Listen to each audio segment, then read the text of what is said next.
All right, welcome back. Welcome back to Greenbox Gaming plays Delta Green Impossible Landscapes. Today we are joined by Dace's cat. Hello. Hello. Say hey. They don't. They don't speak. Dace. They're not great podcast hosts. I've tried to teach them for years, and they just no. Yeah, Nope. They just won't do it. That voice you're hearing, that's my good friend Dace playing Benji. Say hi. I don't want to. Okay, fine. Now we're also joined by Brad playing Hank. Say Hello. Hello. See how easy that was, Dace? And then we're joined, of course, by Jean playing Benedict. The thing about cats is that they don't have good comedic timing. That's the problem. Is that what's wrong with me? Hi, cat. Nice. Guys, how's it going?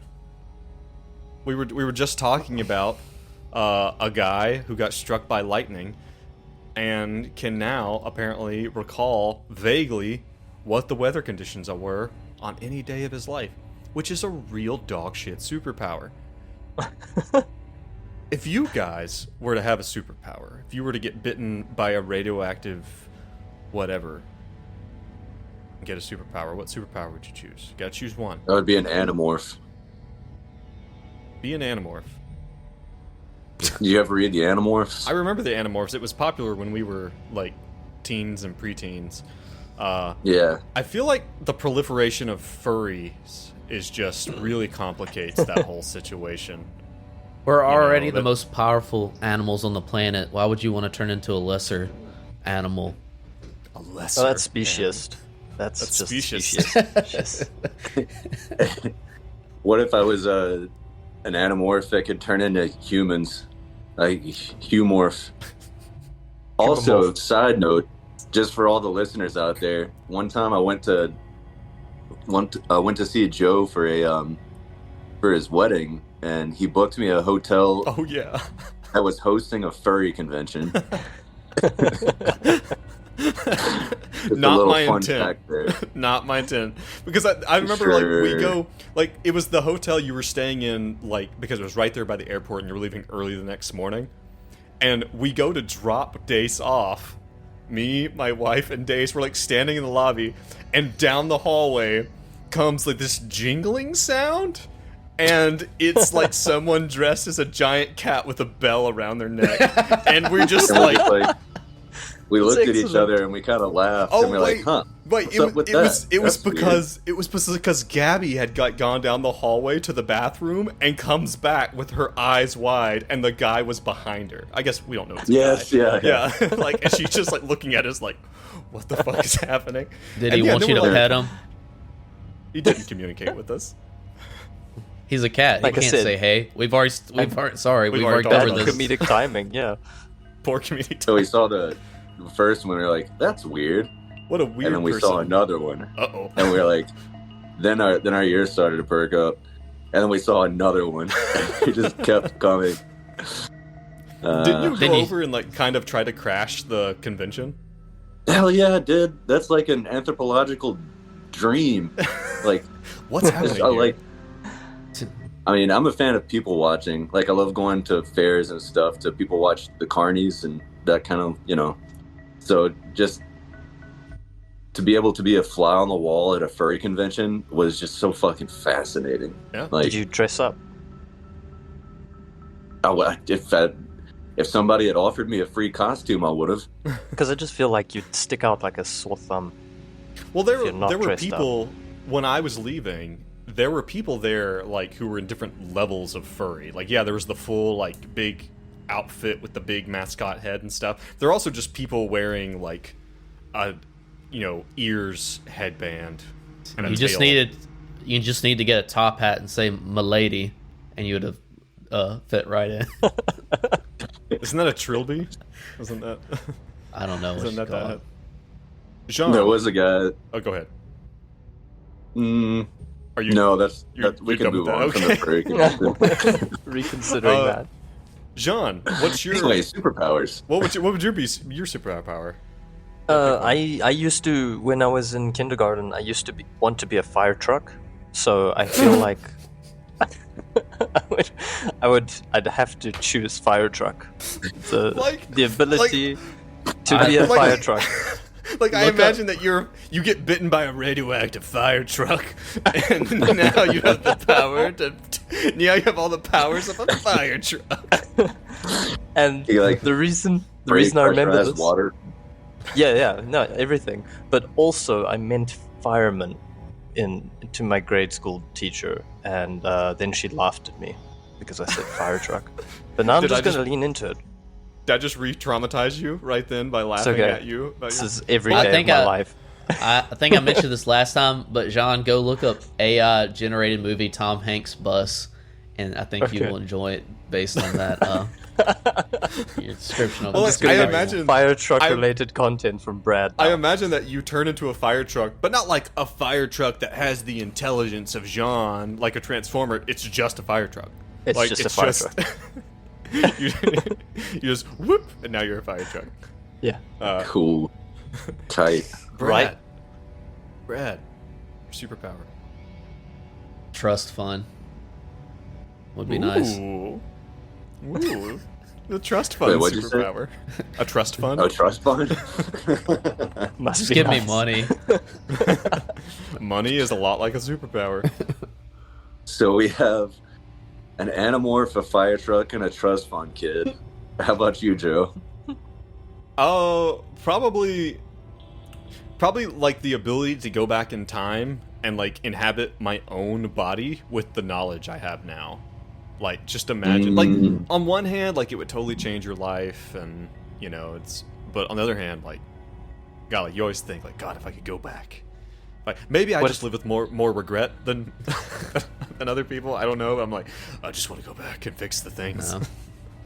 Yeah. No, I used to think about that exact scenario all the time.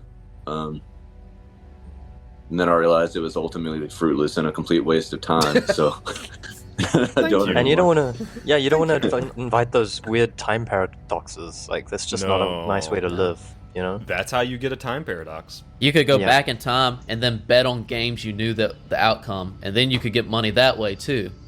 Yeah. But then how would you become a fire truck? I'm not tracking.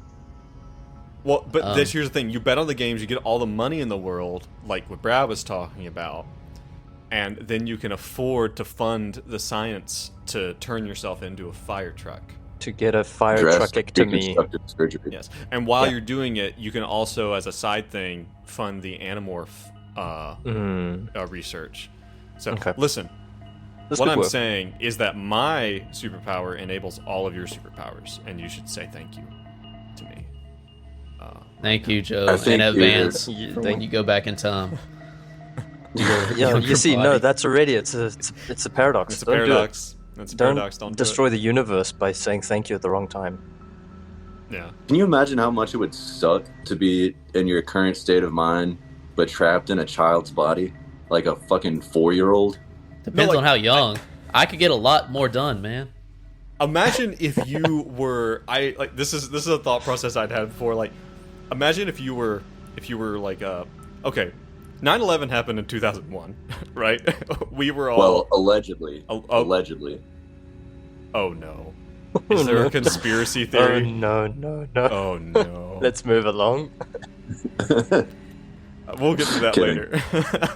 So imagine, we were 10 when 9/11 happened, or 3 of us were 10. Jean, you were a little older, but we were kids when 9/11 happened. Imagine if you went back, like a year before 9/11 happened, and you, as a 9-year-old, picked up the phone, called the FBI tip line, and gave them all the details, like, to try to warn them, right? Well, no one would listen to you because you're a kid. But then, after 9/11, you'd be a 10-year-old sitting in an interrogation room, with the NSA, like, interrogating, like, how did you know? And you're like, you're like, I'm from the future. And then the real Delta Green would pop up. And then the real Delta Green happens, and then you're being, they're doing a live autopsy on you to try to figure out what makes you tick. And that got dark really quickly. if you went back in time in that same scenario, not 9/11, but like if you played music, like for example, when you're 5 years old, you'd be hailed as a virtuoso. Right. But then as you got older, you would never improve. You would still only have the level of experience that an adult has. So then you just be like a disappointment. Well, you would still have, like, so if you started playing at an adult level when you were 10, Yeah, you by would the time keep getting you were 30, better. you'd have 20 years more of experience. But then you're back at a time paradox. How'd you get back? How'd you get back? You can't. No, This it's is why perpetual motion. this is why we need Jean there. Guys, like, we need people like Jean just- being like, guys, don't get in the time machine. Don't It's touch a bad time. idea. Just don't fuck with time. If it's like kind of a cool little have y'all ever seen Primer? If y'all haven't, go watch it. It's like a low budget time travel thing. And the first thing, they basically figure out how to go back in time like a day before. And the first thing they do is start betting on sports games because they know the That's outcome. the first thing. And that they keep doing that and they start making money. But, obviously more weird shit comes about because of this. But then they start watching one game and they're like, wait a second, did he fumble that? I don't remember him fumbling that. And that's like the beginning of like That's good. a little weird Shenanigans. thing. Was it Yeah. called Primer? Yeah, it's really good. It's like a low budget movie, but it's super well done. Isn't it insanely convoluted and like hard to grasp? Yeah, because in this world, like, it doesn't create another branch reality. Like, they go back in time. If you go back a day, you have to avoid yourself because you are still there in the past. Oh, no. Oh, no, It no, doesn't no, change no. the time travel. Like, you will eventually do the same thing you just did, and it loops that way. Don't like that. Yeah. Whoa. Yeah. Well, speaking of low budget things, Benji is There it is. Benji's currently standing in front of the lowest budget tea that he has ever seen, which is just gathering dark liquid from the ceiling. See, I thought you were gonna go with, speaking of low budget things, our podcast. Our podcast. Oh, That's also good. This is prime time, pal. Yeah. You Yeah, guys. sorry. You guys are in the Samigina house. I say you guys. Two of you are standing in the Samigina house, looking into the downstairs bathroom at a strange bottle. It has the name of Henry J. Samigina on it. Having broken in here, and then while everyone was gone, Hank, by complete happenstance, and listen, you guys need to know, I have a schedule of what happens throughout the day for these Jesus. fucking people. If Hank had not looked out the window and done an alertness check and succeeded, that wouldn't have happened. You guys would have been walked up on. Count your lucky fucking stars. Hank has gone outside to encounter Philip Samigina. You guys are investigating these guys. It's becoming more and more obvious that the Samigina family, that the kind of corruption, the influence of the King in Yellow haven't started several weeks ago when you were contacted by Dr. Barbas under the auspices of Delta Green has spread. You guys have quote-unquote handled one of the spreads, one of the vectors for this in Las Vegas. But now you suspect that several of the people who work at the Dorchester have also been affected by this. They were now in one of their homes. So, that being said, you do. Benji and Benedict are still in the home, are still inside the home. We'll cut to old Hank here in just a sec. Benji, I think we need to grab that bottle. Yep, on it. And Benji will stick the bottle into his backpack With the ID. with the ID, correct? We've probably got, I don't know, 5 minutes. Hank can maybe stall him for 5 minutes. And Joe, That's plenty of time to drink some tea. remind me. We're not So touching this that is tea. this blackish liquid's dripping from the ceiling onto a hot plate into a bigger, Yeah, so like it's dripping down, just drip, drip, And on the toilet is a hot plate. And on top of the hot plate is a kettle, and the top of the kettle is open. It's dripping down into the kettle and is like simmering, which is And there's the other source of cups the around smell. it that were empty. It looks like you would go so far as to say it looks like someone's been drinking this. Jesus. Few things I want to do. First of all, the bottle that has Henry Samigina's name on it, Yeah. was it sealed? No, it's open. And it appears It's open. It appears to be empty. And it's empty. Roger that. I want to take a sample of this liquid somehow. Well, we had lucky a for bottle. you have a bottle. Yeah. I don't know if we should use that bottle. No, I would discourage. Is there anything else around? I want to use that bottle. No eyebrows, Joe. Is there anything else around in the room? I super don't want to do that because that's the obvious route. Like, that's metagamey. Damn it, I think I got to do it. It would make sense. We're in a time crunch, and that's the only vessel that I have. Okay, yeah, I imagine Benji's just like, fuck, and just like, just just picks up the kettle, pours about half of it into, about half a bottle's full into this bottle, and Yes. uses I say it's got one of those, like, I don't know what you call them. It's got like one of those like little metal stoppers Yeah. that you I know use what you're to talking about. Latch cork made sense to me. yeah, like a latch. I know exactly what you're Yeah. talking about. And you cork it, stick it in the backpack. Outside, Hank, you walk down the mudroom, you close the door behind you, you lockpick the door in a way which you could pretty easily lock it again on your way out. And I'll assume you do that. You like lock it behind you. The Samigina house? Yeah. Old. That's kind of Hank's thing. I mean, they're still in the house. Yes. We did open a window. I will So you- do that. Sure. I will Okay. do that. But I'm assuming the door to the actual home is always unlocked. No. Yeah, they like would- the door to the mud room is unlocked, but then Yeah. the room to the two separate households, Right, the right. doors are locked.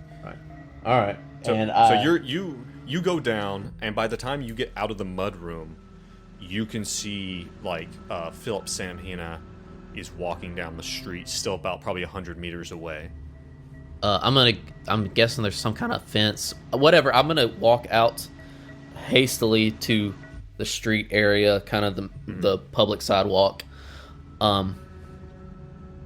and stand there.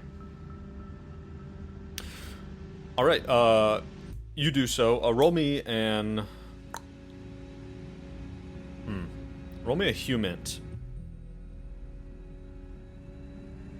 human intelligence. Tell me what you do. Success 6 under 61. Okay. You're pretty good at reading people. You see this man, he's walking, he's wearing scrubs.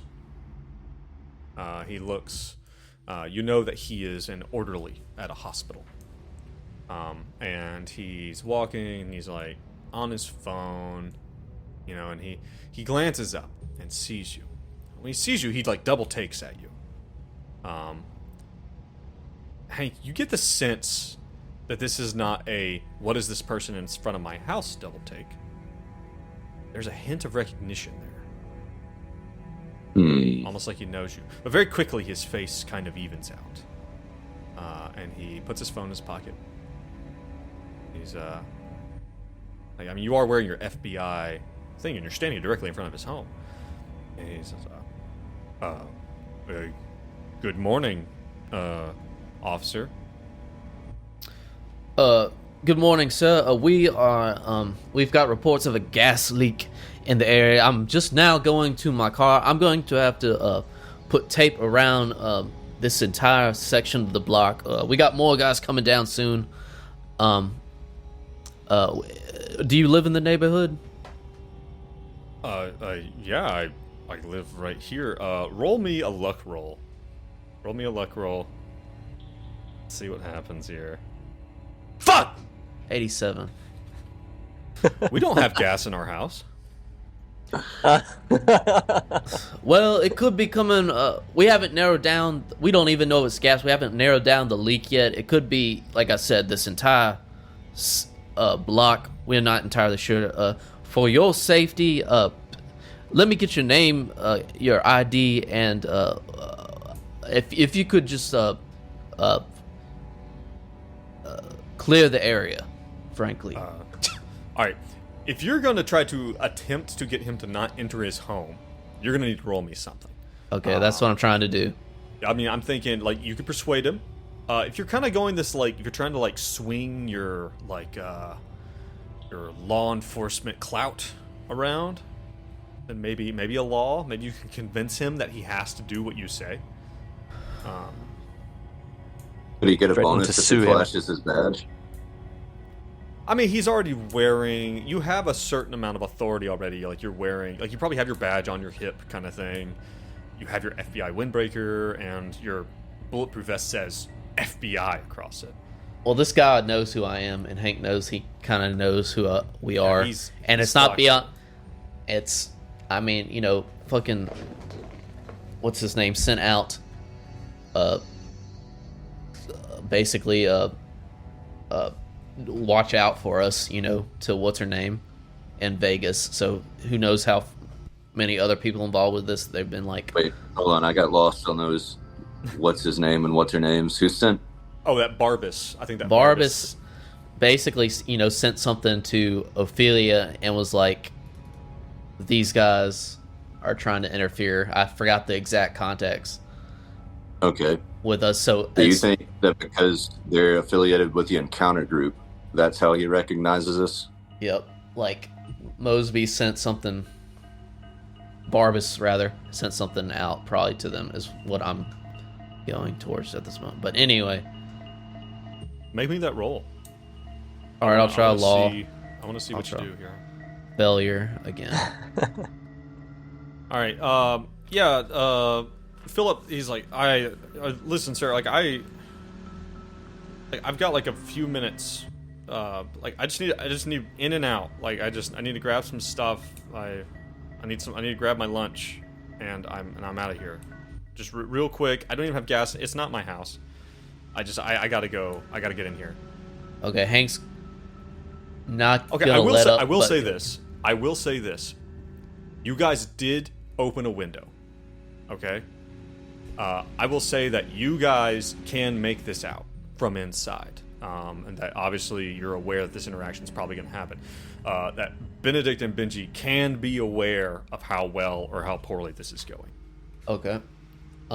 We can cut back to them, but Hank, I understand that I failed the roll, but Hank's going to continue, like, kind of walk with him, be like, still kind of be like, talk really loud, you know.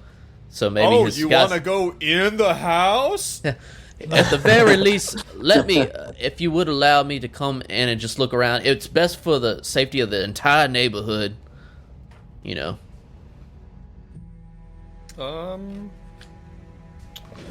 Okay.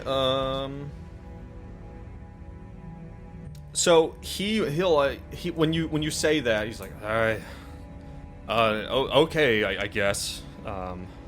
I guess that's okay. He's like, you know, he gets his keys, and he's obviously unhappy with the fact that you want to come upstairs, but he doesn't seem to be stopping you. So okay. I guess. I mean, I'm telling you, like, we don't have any gas in our house.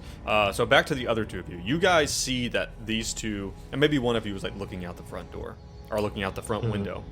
You guys see that these guys are coming, and you can hear. Benji. You can very much hear Hank. You know, oh yes, I will come with you. I think he's coming in. He's coming in. The situation is fluid. What are we gonna do? Are we going with a black bag? Are we gonna black bag, or are we gonna try and get out? I don't want to black bag this fella, but I gotta find out what's in that attic. We don't have the time. It's not the attic. It's just another floor to the house. On the next floor, yeah. Oh, on the next floor up? Yeah. Okay, we're on the second floor, and the source of the dripping is on the third floor. Yes. Third floor. We don't have the time, and it might be dangerous getting up there. I think we need to neutralize him, and So, pretty much we need to contain him as well. He's on our list. This is confirmed also that he's part of it. This is also not a good time for a conversation. No. So, Benji, I'm making an executive. You gotta back me up. We're going to jump him as soon as he's in the door. Well, let's talk about this for a second. Oh, okay. Tell me what you're thinking. I need to know what you guys are doing. That's it. Benji's going to defer to Benedict on this one. All right, man. If that's what you want to do, he's coming in. Yeah, I think we're gonna have Got to a jump him bogey and coming in neutralize him. hot. Oh, speaking of which, switch off that damn kettle. That's not how you make tea. Switch that off. That's a hazard. This is very flammable. And he switches that off in that moment of time. Chief, I'm a hot plate. He's goddamn barbarians. Yeah. Okay. So, like, are you... Alright, so you guys are getting ready to attack someone, is what it sounds like. But you don't have, like, any of your black bag equipment. You didn't tell me you brought that with you, so I'm gonna assume you don't. No, we don't have... There's no black bagging. It's more just to neutralize him. Probably try There's no bag blacker than the void of death. Okay. That's a take. So what are you guys doing? Like, you hear Hank and Philip enter the door, the mudroom downstairs. Yeah. So Benedict will turn to Benji. Benji, you stand there with the bottle. You make it very clear that you have the bottle. If things go south, if he manages to overcome me, I'm going to try and detain him and make him unconscious via an unarmed combat roll. And if that doesn't go well, you're going to have to threaten his child with whatever they believe in with that stupid bottle. Jesus Christ. All right, I think I'm tracking. It seems pretty drastic. But damn it, Benedict, I'm in. Hank fumbles to cut off his walkie-talkie as they're discussing the plan. It's been blaring this whole time. Threaten his child. No. Jambulance took care of that. We're good. Oh yeah, you guys have no radio contact with each other whatsoever. Yeah, I don't know what he was doing on his phone. I think he was faking the whole time. Well, like, yeah, like as he's walking up, he's probably like kind of like smacking his phone or like holding it up in the air, like he just lost all his signal. Yeah. Okay.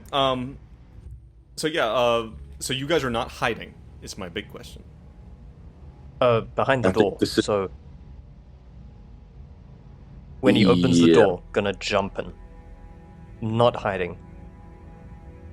But element of surprise, definitely. Okay. Alright, Hank, you don't know what is coming. I assume you allow Philip to walk ahead of you so that he can unlock the door? Yeah. Okay. I reckon so.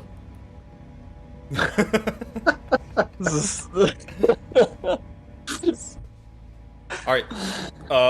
Philip walks ahead of you, he's like Hank he's will like okay, go. Well, he's like fumbling for his keys. He's like, I'm telling you, officer, I don't really know what's going on here. It's better safe than sorry. We don't. I do. What is that, Oda? You doing some renovation around? Yeah. Oh, we just doing some painting. You know. There's about this time, Hank, he turns around away from you. And maybe you didn't get a really good clock on it earlier, because he was facing towards you. He has a backpack on. It's the exact same backpack that Esther had before. As he fumbled. That she was brought back from when we followed her from the Dorchester. She was wearing. Yeah, that she got out of her car. He opens the door. All right, I will need you guys to make me some type of. I want you both to make me a stealth roll to see how much of a jump you do get on this guy. Can we... Any bonuses? Given that we're in an advantageous position, perhaps? Yeah, I'll buy it. 20%. Yes. Fuck yeah. I don't even need it. Benji got an 8. Very good. And Benedict got a failure. 86 over 35. All right. When you guys were Philip goes in, and Benji, you're like behind the corner pretty good. But maybe, something happens, or maybe, Benedict gets just a little bit too, like, he like is like peeking around a bit, like trying to, and Philip opens the door very quickly, like much quicker than you thought he would, and he clocks you as you, as he's opening the door, and he just stops and, what the fuck? Attempt to knock him out. What is happening? What is happening right Attempt to knock him now? out. Benji smashes his child's bottle over his head. No, an egg. Just a direct attack. I'm gonna unarmed combat to try and get him in a grapple. I guess if Hank sees they're still in there and he yells that, Hank will. Can Hank just like hit him with the butt of the gun on the back of the head? Attempt like a straight up knockout? Like in the movies. Yeah. Yeah, that's exactly. The problem. He's not gonna run it like that. Yeah, I know. He'll fucking kill him before you knock him out for 5 minutes. Yeah. Traumatic brain injury. So I know we established that we don't have black bag equipment. Do we have pepper spray? I would say you would have what is normally on your belt as a law enforcement officer, which would typically come, I would say, God, I don't know, would you have brought the it problem with with this shit is then we're gonna get in a bunch of screaming, and we don't want screaming in the middle of the But day. there's nobody around. No, we can't, no, guys, we can't debate this. We have to just react. Unarmed attack, that's what I'm saying. It's a bit too late. Yeah. It's too late for this. That's fair. Okay. So to that end, so you all are going to get an attempt to attack him. Benedict and Benji are going to attack normally if you're just going to try to rush up and try to, like, grab him, I guess. Yep. But Hank is going to get an advantage because he's in a very advantageous position being directly behind him. So, that being said, what are each of you going to do? I guess first and foremost would be Hank. All right, I know there's mechanic for a crack shot. Is there a mechanic for a movie knockout with the butt of a gun type thing? Most realistic way to take somebody out is to choke them out. It's feel like a Right. chokehold. That's what I'm going for. I guess you're like an I guess unarmed that's choke. All right, I'll try that. Also, Joe, combat music. Oh, okay. I don't have it set up. It's Damn. you'll just Okay, have to, I'll do it. You're gonna have to deal. I'm gonna try to like just like as soon as I see him like chokehold. And try to grab him. Okay. Let me. All right, I'm trying to find.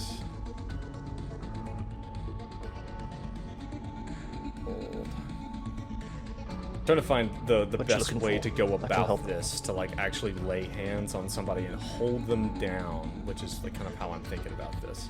Yeah. Pin. We're gonna go with pin. Sounds reasonable. Like there is. So this holds a target down, and they can take no actions except to escape. So, and this is going to be I believe, give me like a strength or athletics, I believe. Are you raging right now? Did you add is your modifier for your barbarian strength? rage activated? Definitely. All right, I'll do athletics, I suppose. Let me see. I think here. strength, eh? Let me see. Blah, blah, blah, blah, blah. It doesn't actually say what you should use for this, actually. I'm going to say probably in the position that you are, I'm going to say you could probably use either unarmed or strength. Well, then I'm going to use unarmed. An attempt to immobilize a target either on the ground or up against something using unarmed combat. This is possible only if your agent has both hands free and is hand-to-hand range. Unarmed combat. All right, If we're it going to go with succeeds, that. target is Give yourself a pinned. plus 20. Because he's a man and not a woman. Success. Ooh, just a success. That doesn't. Oh no. Yeah, you're right. No, you would have. Yeah. Well, what was it like? Because normally you have a 60 and you had a 20 plus. No, you're fine. Yeah. Hank, you get your arms on this guy, around the neck, like ready to go. Nice. And it's just and he doesn't have a moment. Just as you get your arm completely around, stabilized on the inside of your opposite elbow.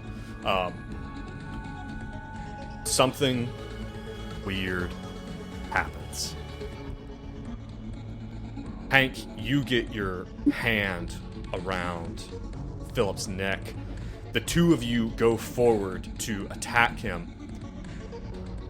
And it's hard to explain. But you see Philip's visage fall back and off of his head. As you see a hood float back off of him, and you see Philip fade into the face of his wife, Esther Samigina. What the fuck? She is wearing this long, flowing cloak over herself. Okay. It would be super cool if I could get sanity checks from everybody. Oh God! Once again. No, I've got it Once figured out. again, She's a humamorph, guys. Jesus. Joe puts us in a situation where we're beating up women again. You thought you were. Let it be noted, this was not our choice. Oh Yeah. God. What were we thinking? You thought you get to fight a man? Not in my game.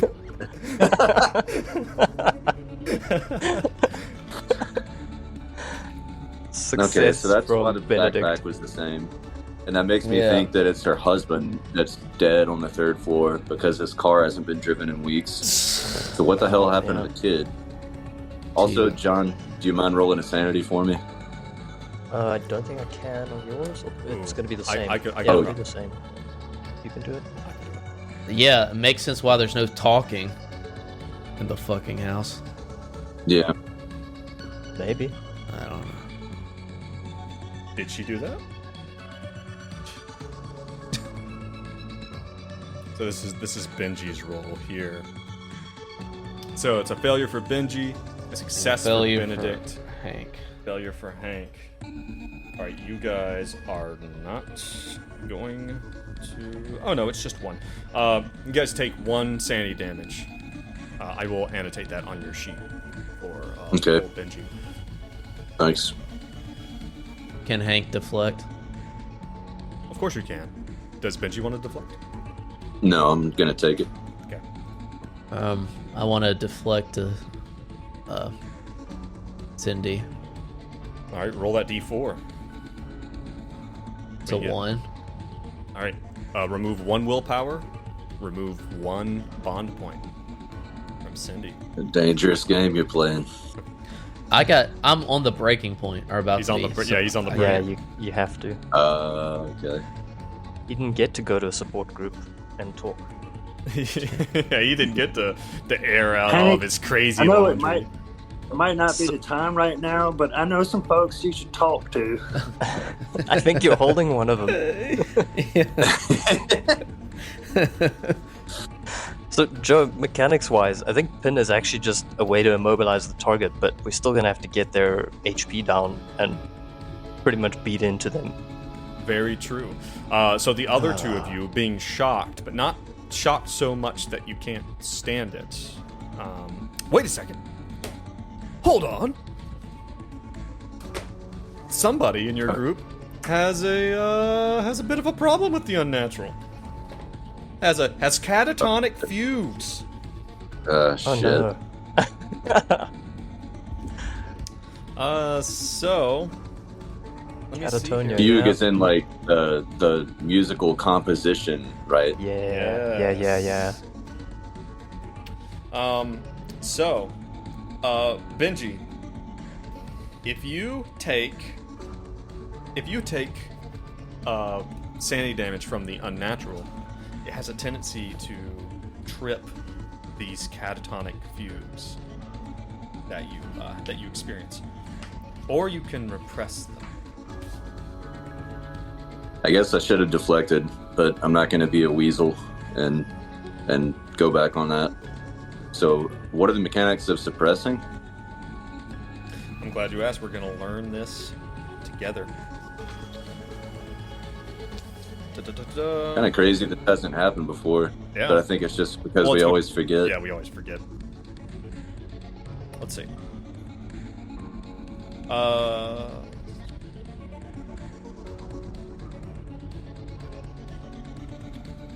Okay, so here's how it works. First, you will roll a d4, and this will reduce your willpower and a bond. Very similar. Very similar to reflecting. D4. And your d4. Roll the d4. All right. Tell me what you get. 2. All right.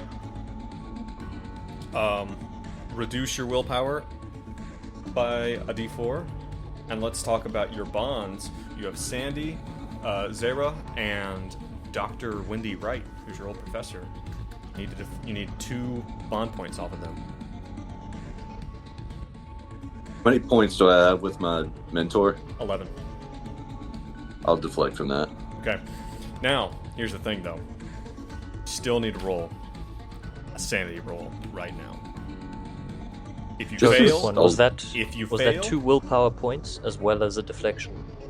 Correct. Yep. So if you fail, you will still experience the fugue. It's typically better to deflect than it is to try to repress the damage. Yeah, that's like very stacked. Not in my favor. Keep in mind, this makes a lot more sense in situations where you would take sanity damage even if you failed. That's basically how this is. But this is a if you passed, you take 0. If you fail, you take 1. So that's the way this goes down. Okay, well, I'm gonna roll a sanity check. I got a 32. I'm not sure what I'm at. You passed. You passed because you are currently at a 36. Shit. Yeah. Well, Benji, you push down. You can feel yourself starting to waver on your feet as you can feel yourself start to sink back in this dissociative fugue. But you hold it together and you repress it for the time being. That being said, both of you have this person in front of you. So, Benji, you're first. What do you want to do? What do you even want to do, man? I think he suppresses his catatonic state by channeling the power of the blues and boogie woogie. Okay. And an old T-model Ford song starts playing in his head, and he feels a rage course through his veins. Yeah. And he just starts kicking this fella's nuts. This woman's. I guess this is a girl now. She's a woman. A lady now.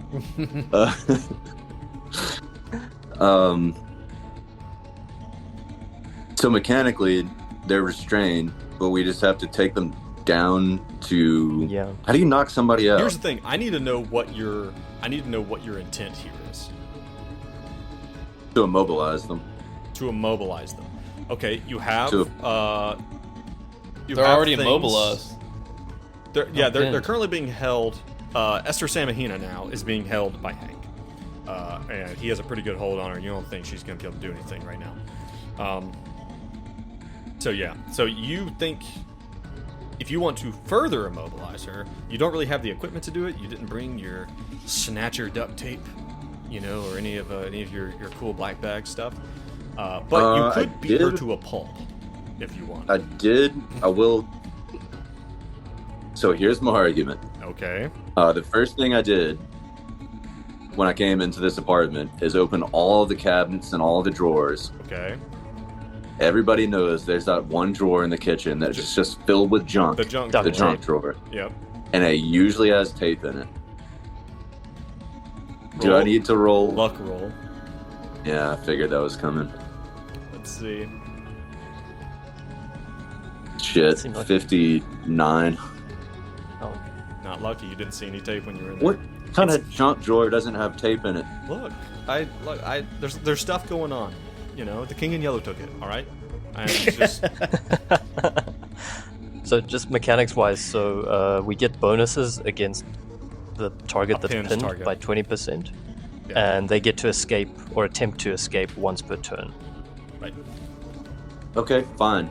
Benji yanks his belt off, and he's like, Boys, give me your belts. His pants drop around his ankles. no, I'm serious. He takes his belt off, and he attempts to bind Give Bro, me, that I is going to would be... say, I don't know it's gonna how be much... difficult.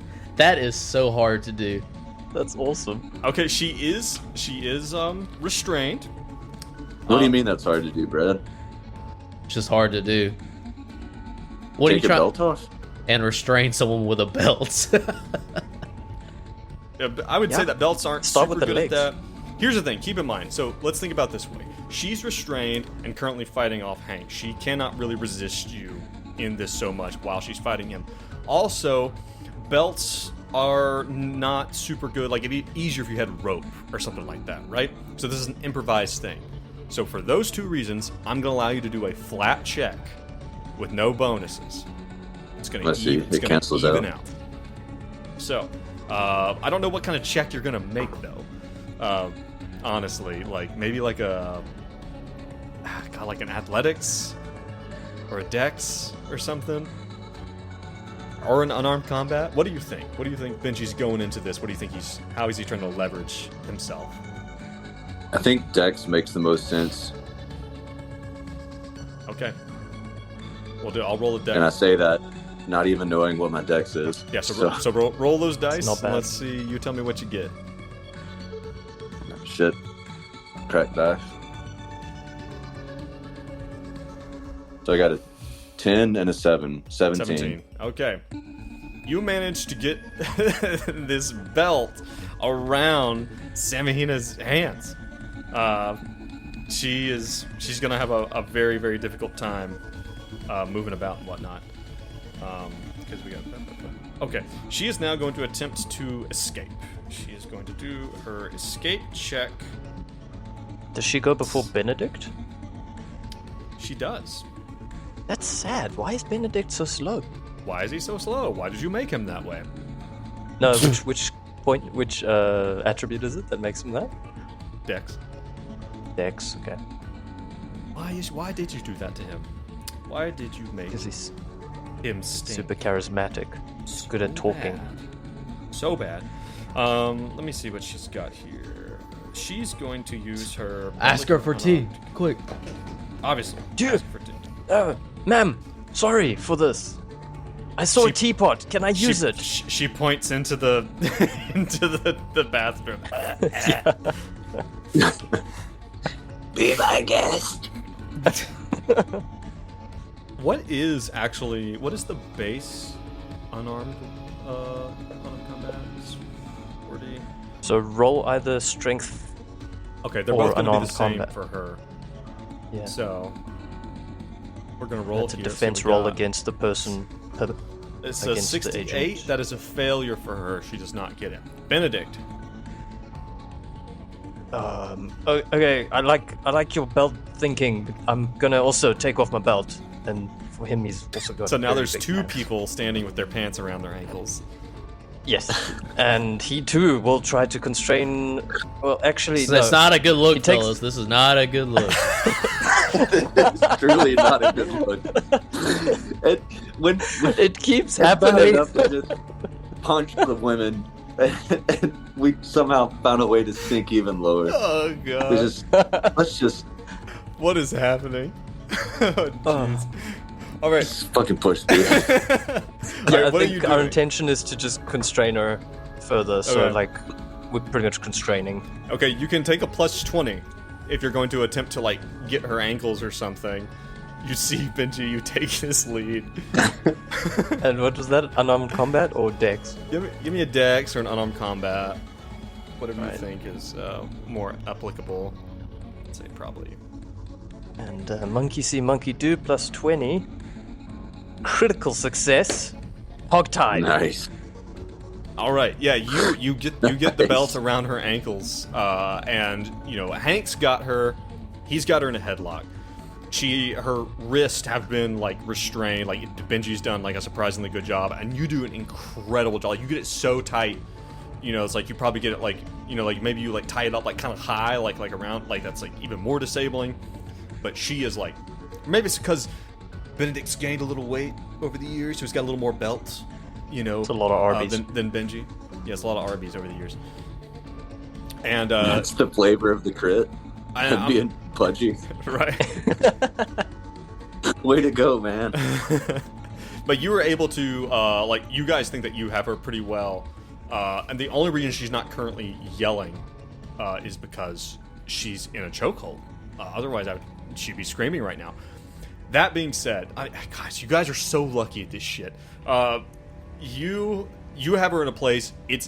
It does not take any time. There's a bathroom right there. You can like pull the hand towel off and like shove it in her mouth, right? And then take her belt off. Nope. No. Nope. Her belt stays on. No. So you guys have Esther Samigina. You guys have Esther Samigina. She has this, and you're looking at this cloak. It's like this long, flowing thing. It's like multicolored. And you see all throughout it, it doesn't take much studying to see that all throughout it on the trim are this writing that looks like this kind of Russian writing. Benji knows it as Tartesian, and all interspersed throughout are the yellow sign, all throughout. Jesus. Boom. Okay. So she's on the ground at this point, constrained, and these three men are towering over her. Benedict's going to lean down and say, "Listen, we don't want to hurt you, although we have, and I apologize profusely for that." Look, we don't want to hurt you. We know we have, but that wasn't the intent. I have an important question for you right now, and if I detect the faintest hint of you trying to answer in the wrong way, I'm going to have to hurt you. Is there anybody else here or any other machines that could hurt us in this apartment? And he's going to check against a human to make sure that she's not lying. Okay, are you like removing the gag from her mouth, or are you just like getting a? I just want to hear. I want to see a nod or a opposite of a nod. She doesn't do either. Her eyes and her mouth turn up into a comically exaggerated smile with this rag in her mouth, and you just hear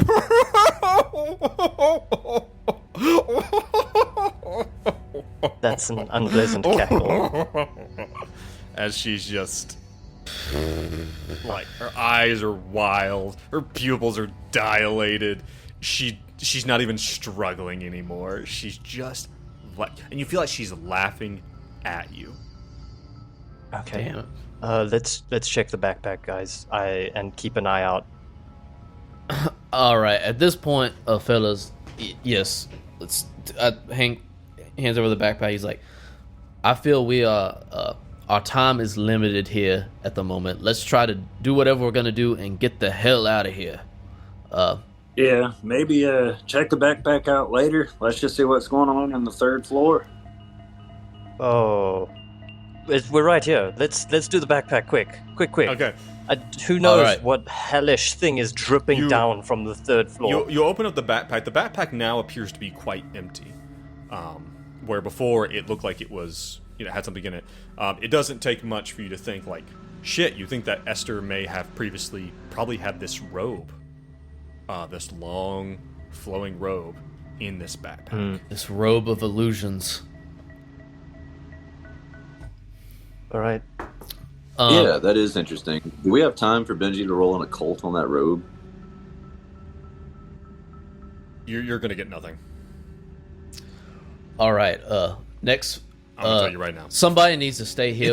It's unnatural. It's literally like, you guys saw what it did, and Hank. You were talking to Philip outside. It was his voice. It looked like him. Like everything was perfect. Like this was not some trick of the eye. It was him. You're sure of it.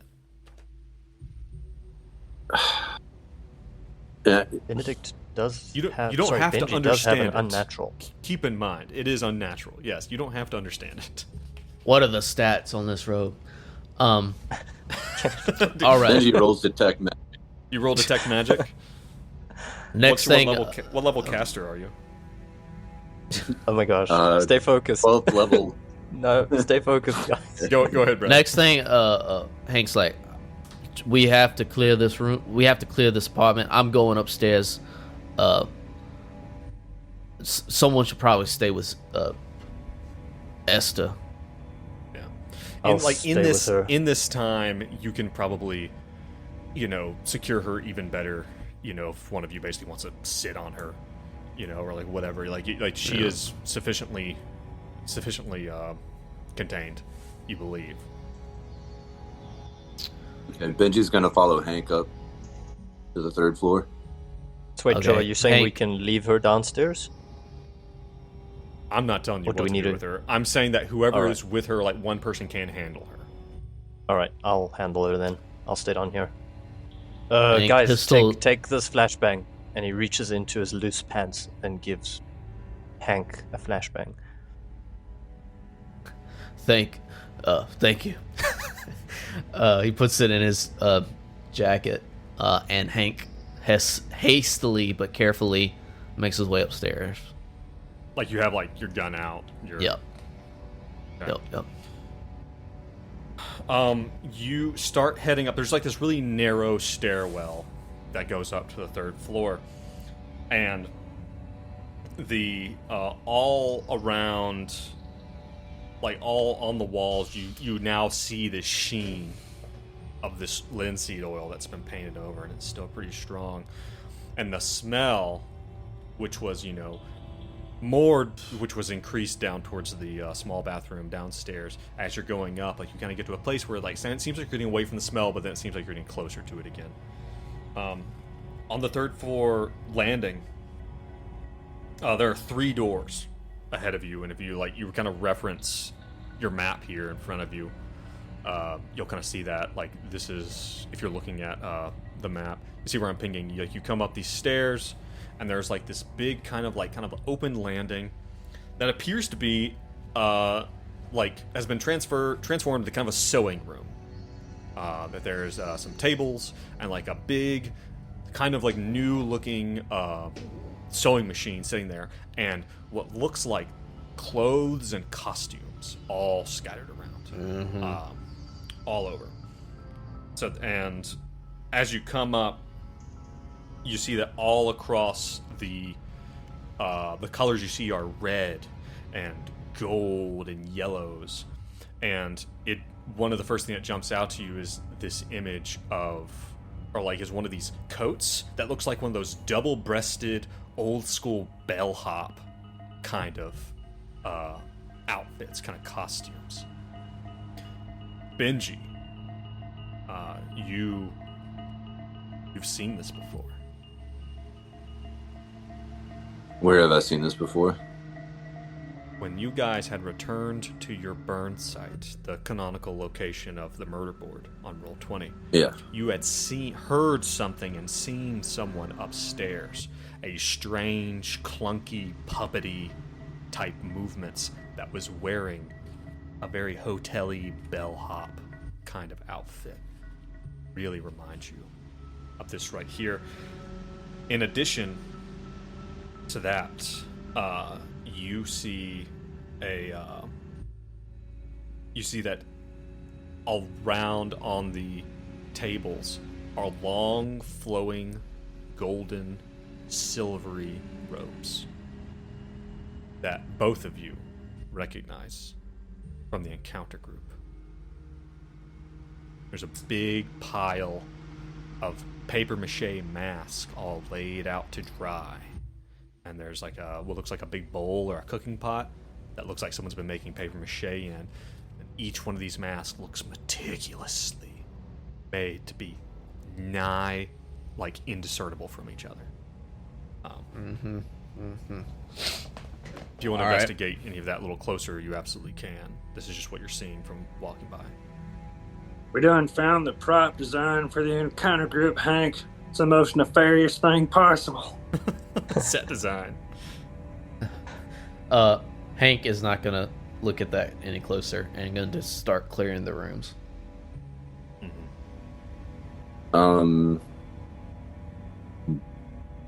just wants to find the source of the thing that's rotting through the ceiling. Mm-hmm. Judging from where you are, you think that you would need to go to the top, like basically like kind of like the top right. Yeah, I see what you're talking about. There's a small bathroom and like there's a small what looks like it may probably to a bathroom right here, but there's another bathroom on the other side of it. From where Benji, Dace, you can't see the screen, you can't see the map from where you are, but basically, Brad, if you can see this, like, you think you'd have to travel through one of the other rooms, which is probably like the master bedroom. It looks like that bathroom. Okay, it's going to be the master bathroom is where we think the source is. There is a smaller bathroom right here. Yeah, Hank will hastily look in the bedroom and the bathroom on his way to the master bath just to make sure there's no one else, and whatever he can glean, obviously, from just looking in there, but... Okay. You pop open real quick the other bedroom. And it's very, very obvious, maybe you and Benji both get on each side of the door. You pop it open real quick, guns trained inside. It's very evident that this is the bedroom of a teenage boy. It's like it's little, clothes kind of thrown here and there, neat enough. Posters on the wall, looks like it's in the wrap. It's like different performers and stuff like on the walls. There's a bunch of weights that have been like pushed underneath the bed.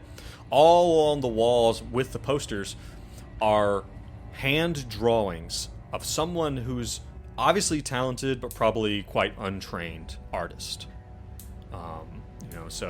And maybe as you're looking, it'd be a quick peek. You see that there's a desk and there's some like drawing supplies and stuff like that. The big thing that draws your attention is in the middle of the room, some type of cardboard diorama. It's like almost 3 feet tall, almost 3 feet wide in every dimension. And just as you're looking at it, it looks like a city on top, but then a similar city reflected upside down on the bottom. The boy's gone too. He's erupted. Okay. Benji's gonna take a quick picture of that with his phone. You can take a quick picture if you're going to move immediately on to another room. If you want to investigate this, then you need to tell me you're going to investigate this. But if you're just taking a quick look, tell me what you're doing. Taking a picture. Okay, take a quick picture. And you're going to investigate the other bathroom? Yep. Okay. You look at the other bathroom. You open it up, and inside is a scene that is a little bit familiar. On the vanity by the bathroom in front of the mirror is a pile of books, like all sorts of books, like piled up, like they, like just stacked on the sink.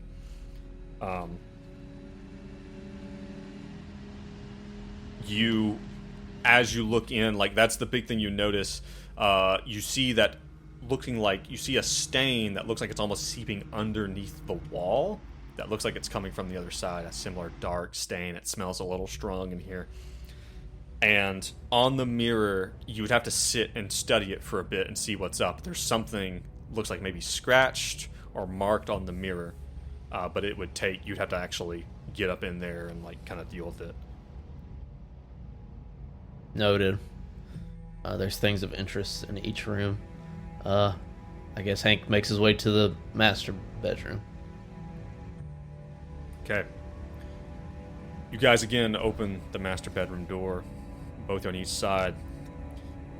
The first thing you see is it's like there's a king-size bed and there's a dresser, and you see there's another door off the side. On the bed are 2 sets of clothing set out and like clothes pinned together in the way that you would wear them. One is a set of men's clothing, like older man's clothing, which include, what are like some scrubs and a jacket. And the other one are what appears to be like a teenage boy's clothing, like ripped jeans, like a band tee, like a graphic tee. And they're all like on a coat hanger and clipped together, like with clothespins, as if you could pick them up and it would be the, like in the orientation that you would wear them. What? Okay. Everything else appears to be fairly normal. There are scraps of cloth everywhere. Well, there's something I forgot to tell you about the bathroom, the middle bathroom. There was a weird metal door. I'm sorry, this is important. I totally forgot. This is my bad. In the bathroom, there is a weird little metal door in the wall. It's about a foot by foot kind of size. It's like a little, and it has like a handle, and then you like pull it down, and it looks like it opened like a little door. It's where they keep the deadly Carcosian imp. Yeah, that's their Carcosian clockwork cabin. It's right there. All right. I'm gonna tell you, there's nothing else unless you search hard. There's nothing. You're not gonna find anything else in the bedroom for right now if you're just doing a quick look. Is there a bathroom in the master bedroom? Is there a master bath? Yes, there's another door. This we're making one our way there. That's where the source of this black shit is. Okay. Very similar to downstairs. This one has towels, like shoved underneath it, and there's tape all around. You see, this is where the tape was. It was up here all along. There is someone has taped up the seams of the door. All right, Benji, get ready. You ever seen that movie Midsommar? I don't think it exists in 2015. Yeah. Sorry, I'm a time traveler. I was actually born into the body of a child with the mind of an adult. It's been a real struggle. Hank immediately knows this is just one of his fits. Fits, and continues to open the door. All right, let's do this. All right. The fan is running. The lights are on when you open the door. It's a full-size bathroom. The big, wide tub and shower, toilet, and like a long vanity. The door's unlocked, and as soon as you open the door, if there had been any doubt about what you were smelling before, it is now completely dispersed. Yes, is there this weird chemical smell? Yes, does it kind of smell like someone's tried to cover it up with some weird spicy floral scent? Maybe. Like incense or something? Maybe. You know what this is. This is the smell of death. Of absolute putrefaction. Maybe it smelled exotic at one point in time, but now, no. The bathtub is full of bottles of bleach and Drano and rubbing alcohol, and there's like a can of denatured like alcohol in there, like camp fuel, and they're all poured in, and you see that the tub is almost full of this thick looking black ichor, and it looks that like a significant amount of it has spilled out onto the floor and is seeping down through and like even into the wall next They were trying to dissolve a dead body? Well, that sounds like. So yeah, Jesus. As you guys peer around, you see there is a mirror. The bedroom or the bathroom mirror would look normal except for the fact, it's like a 4-section mirror. 3 of the sections have been broken, and the one of the sections in the middle has a strange series of lines like etched and drawn all over it, and to no surprise, it is the yellow sign etched into the mirror. Damn. That's one of the things that you see on the counter. There is one of those, those small voice recorders that have like the tiny little tape in them. Mm-hmm. Yeah. There's one of those sitting, kind of precariously sitting on the edge of the counter, invitingly, as if calling you to. Let's listen to Benji will pick. Yeah. Yeah. Okay. Hear a distant rumbling from downstairs, and it sounds like Benedict trying to be subtle. Yeah, where are you guys going? What's happening? Don't be dead. Don't be dead. You secure the room. You're looking around. I imagine Benji reaches down, picks up the recorder, and, like, records it back to the beginning of the tape, just, and then clicks the play button. It crackles to life, and you hear the sound of a young man's voice. You hear who you assume to be Henry Samigina. Mom showed me something today, and it's interesting. It's funny. I like it. I like it a lot. And you hear this kind of like this cackling laugh in the background that kind of reminds you of Esther's laugh. There's like a blank spot for a bit, and you don't hear anything. And you're about to like fast forward when you hear it come to life again. It says, "Come out. Come out. Dad, come out." You hear the sound of what sounds like the recorder dropping to the ground, clattering, and you hear a scuffle. You hear the sound of Henry and the sound of like Philip's voice. You hear Philip screaming and like a muffled thud, as then you hear the recorder being picked up again. Again, another blank spot, and you hear Henry's voice again. "So I killed Dad. He didn't want to see it. He didn't want to look. Too bad. So sad. Gotta go. Bottle." Another blank spot, and I imagine like like Hank and Benji are just like kind of like gawking at each other. Again, it crackles to life. "Making a book. Stay tuned." Damn. There's another bit where you hear the sound of what sounds like a sewing machine, just like the zzz of a sewing machine making something, and you hear Esther's voice like, "How does that look?" And he's like, "It's good. It's good. It's cool." Again, another dead spot. You hear Henry's voice. "Dad's back. He's telling me things. Things that... well, things for the book." You hear a slamming door. You hear a, "Put him over there." This time you hear Esther's voice. "Seen it? How did you see it?" And Henry responds with, "In the mirror." Last thing you hear, Henry. "Mom showed me the mask today. She's working on something now, but we're almost done. Dad's been a great help." Hold on. You hear the sound of the recorder being put down. "Show me more. Show me more. Show me more. Show me. Show me. Show me." This like weird chanting. This like manic teenager. And you hear this weird squeaking sound in the background. And then there's quiet. And you hear a low, croaking voice.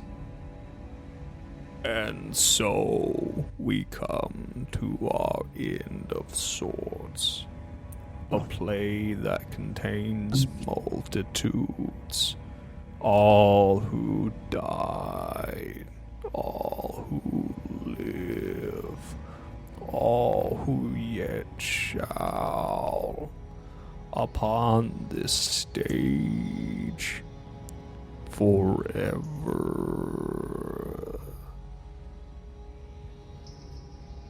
And then the tape ends. Benji, would you please roll me a sanity check? My pleasure.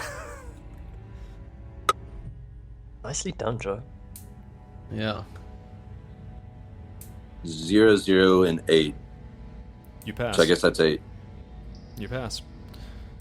You recognize this is the final lines of The King in Yellow. You, just as you're about to put the tape down,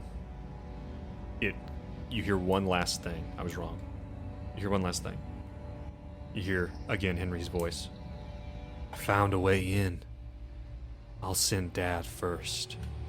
Find me. And I think that is probably a pretty good place to stop. Jeez. Cliffhanger much? What the fuck? Whoa. Just gonna let that sit in our brains for the next however long. Just let it sit. Just a worm in the back of my mind. The horror of it isn't even what bugs me. It's the fact that we still don't know jack shit It's the about unknown. anything.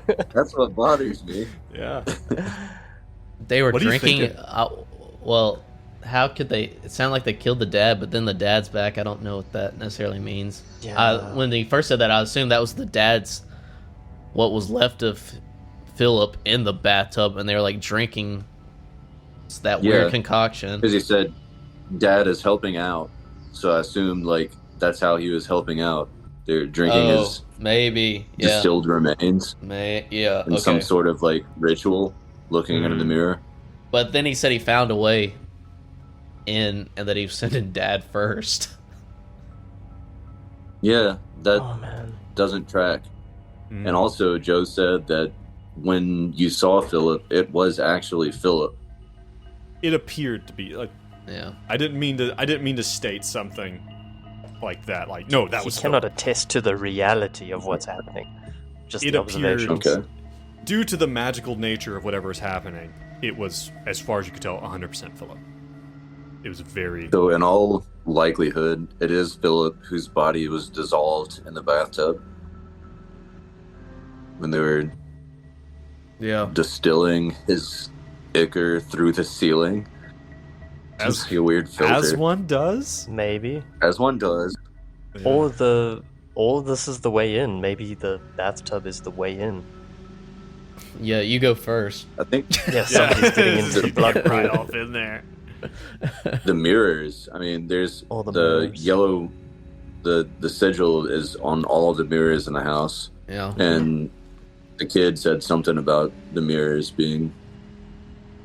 I don't know. They have some significance that I can't put my finger on. Well, Benji, when he swam into that room, saw something through the mirror. On the other side, he saw someone swimming in a great void. It appeared to be Barbas. Yeah. Swimming. So, mirrors, man. No. Mirror world, a city underneath mirroring another city. Yeah. Night floors, impossible landscapes. It's all making Said it. sense. He said it. All right. Everyone, thank you for joining us. Thank you for listening. If you really like what you're hearing, man, you want to join our community, come on over to Reddit. It's attached to the bottom of this episode, wherever you're watching it. It's r/greenboxgaming. Also, if you really like what you hear, you want to get these episodes a week early, you're caught up, or you just want to help us out a little bit, head on to Patreon. Also, Yeah, join our Patreon where we play our alternate game, Possible Landscapes, where we walk dogs and make sandwiches. and it's nothing weird's happening. We're just living our lives. But yeah, that's linked below too. We really appreciate you joining us over there. It makes a lot of difference. Guys, thank you. Thank you, Joe. Yeah, thank you. Thanks, man. That was a weird one. That was a good one. Yeah. Weird one, a good weird one. Always. I like your creaky voice. The vocal fry, it's real. But yeah, I like where this is going. I like what you guys are doing. I can't wait to do next one too. That's and those reasons are completely my own. Have nothing to do with anything that you guys are going to come into contact with. So just don't worry about it. Don't think too hard about it, right? Yep. Yeah. Yeah, Yeah, or we sure. can do a smile and with like blank, empty stares while we're thinking about it. Yeah. All right, guys. Thank you so much for being here today. Everyone listening, stay tuned for next time. Thank you so much for joining us on this crazy adventure. And as always, stay safe and stay sane. Bye. Later. Cheerio.